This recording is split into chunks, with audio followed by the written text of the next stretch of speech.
Hey, welcome back to the channel. Today we are going to be doing my favorite books of 2016.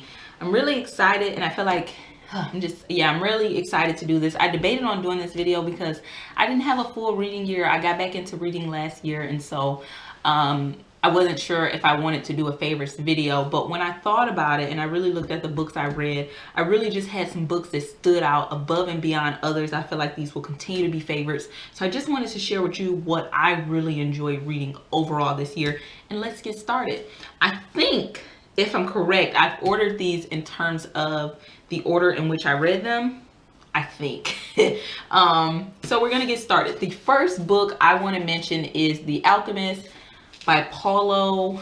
I really don't know how to say his last name, so I'm going to hold it up for you. And of course, all of my books will be listed in my description box as always.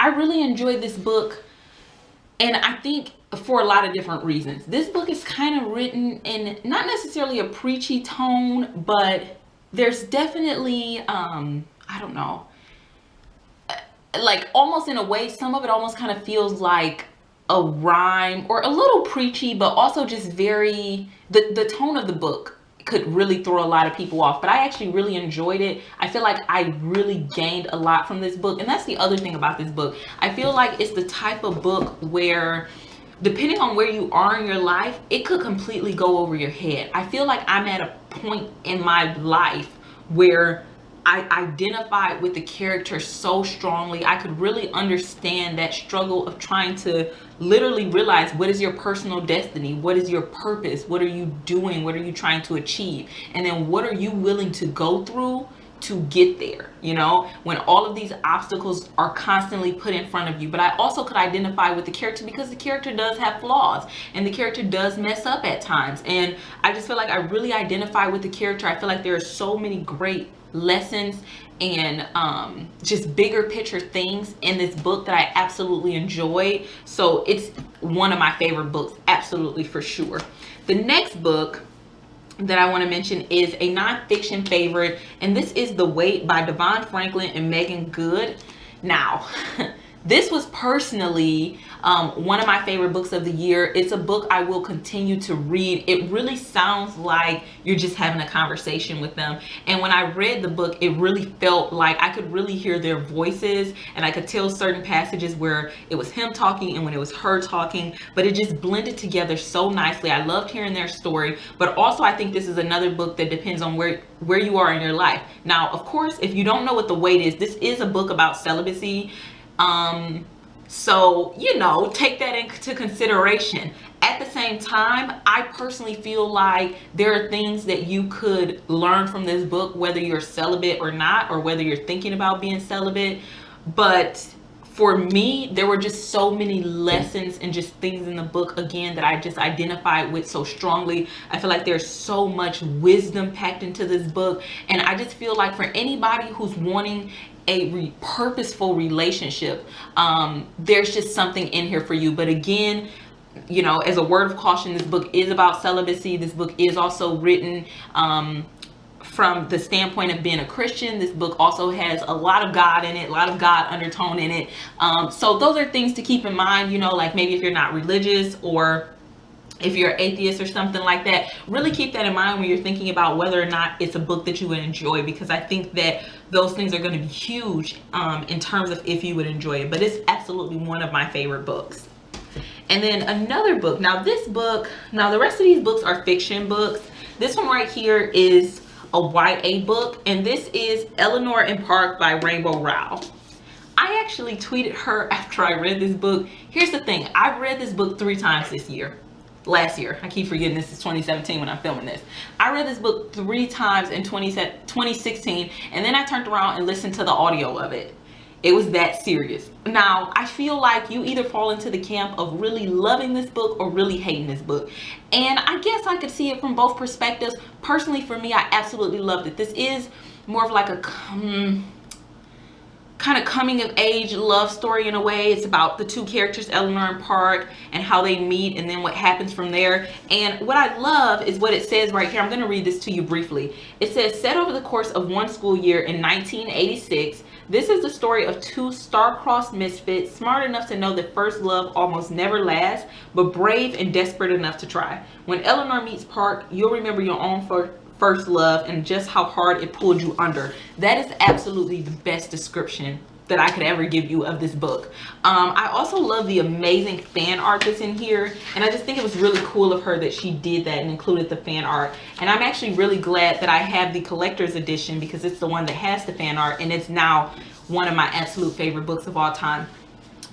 For me, I don't mind a romance book, so that wasn't an issue for me. If you're not really into romance, if you don't like that as the main theme of a book, I wouldn't recommend you try this book out. For me, I really liked it. I also didn't mind the language in the book, because when I think about a first love, right, I feel like you make you constantly are making mistakes, but especially in first love, I feel like you're making tons of mistakes. I feel like you're so like googly-eyed over the person. You just notice all these strange things about them. And I think Rainbow Rowell did an amazing job with writing. Like, this story really came to life for me. I remember after I read this book, I couldn't read anything else, which is why I read it 3 times, because it just captured me. Like, I would be at work and I couldn't stop thinking about it. I think I'm gonna try to insert the tweet that I sent out about this book, because it is the best description of how I felt. And I read this book in one sitting also. So I was up one night and I was like, oh, I kind of want to read something that's going to put me to sleep. And I was like, oh, a love story, lightweight. I'll read that. It'll make me sleepy. Man, I started reading this book. Next thing I know, I had to sit up. I could not go to sleep until I finished it. I was so into this story. It pulled me in, and I just care about these characters so much. Like, I don't know the last time I've really cared about a character so much, and that's a theme that you'll notice with the next couple books I'm going to show you. So I'm going to stop harping on this book. Know that it's a favorite for all time. Another one that I want to mention, and this is a testament to this book as well as this series, which has become one of my favorite series, and this is the Lunar Chronicles. The first book is called Cinder. So action-packed. What can I say about this? This is a fairy tale retelling. There's 4 books in the series, main books, and then there's a couple other books. But it's so action-packed. There's just so much happening. I feel like the characters are so endearing, and they have their flaws as well, but I just have grown to care about these characters so much. I love Cinder so much, and there's just so many characters in here that I just care about so much. I love how the series came together, but this first book hooked me, and I am mentioning this book because it introduced me to this series, because it hooked me, and because it is still probably my favorite book in the series. I think. I don't know, because I just read Winter, so this might, yeah, I'm not really sure if it's the favorite book in the series, but it's definitely my favorite read of the year, because it did introduce me to that series, but it also showed me how much I really love fairy tale retellings. That's something I learned about myself this year. I knew I loved Cinderella retellings because I watch them all, but I feel like I really like fairy tale retelling, so absolutely love that book. And then my final book, finally, I reread Harry Potter and the Sorcerer's Stone by J.K. Rowling. I did not remember hardly anything about this book, so while I was reading it, it was nostalgic because I could remember some of it, but not a ton. But now I'm on like book 3 in the series, and I mean, I couldn't remember anything past this book, and I'm really enjoying it. It scared me when I was really little, but no, it's not scary to me at all. So I'm able to really enjoy it and finally get my Harry Potter feels on. And it is seriously, I really understand why people feel so strongly about Harry Potter. I just really love it so much. I care about Harry so much. I love the characters, and the story really comes to life. And I also think that's just a testament of the writing. The writing is just so good, so imaginative. I love a story that when I read it, I want to be put in that world. Like, for a minute, I want to step outside of my world, whatever I'm doing, whether I'm in my bed, my couch, and I want to jump into this world. Like, I like to be sucked into a book, and I think that she does that so well. So if you're hesitant or you're wondering about if you should read Harry Potter, I personally highly recommend it. I don't think age is a factor at all. I think it's a really great story, and it's just so fun. It's so fun. So I am planning to watch the movies this year as I go along. I haven't bought them yet, but I'm planning to watch the movies. So let me know down below if you like the movies, because I can't remember a ton about the movies at all, but I am planning to watch the movies this year. So this is my final favorite book. And I hope that you enjoyed this video. Thank you so much for watching, taking some time out to see what my favorites were of the year. I hope you are having an amazing reading year in 2017 already. I'm doing pretty well so far. I'm really looking forward to seeing what a full reading year looks like for me. And I'm just looking to enjoy myself. If you haven't already, please check out my reading goals. I would love to hear your reading goals. I will link it.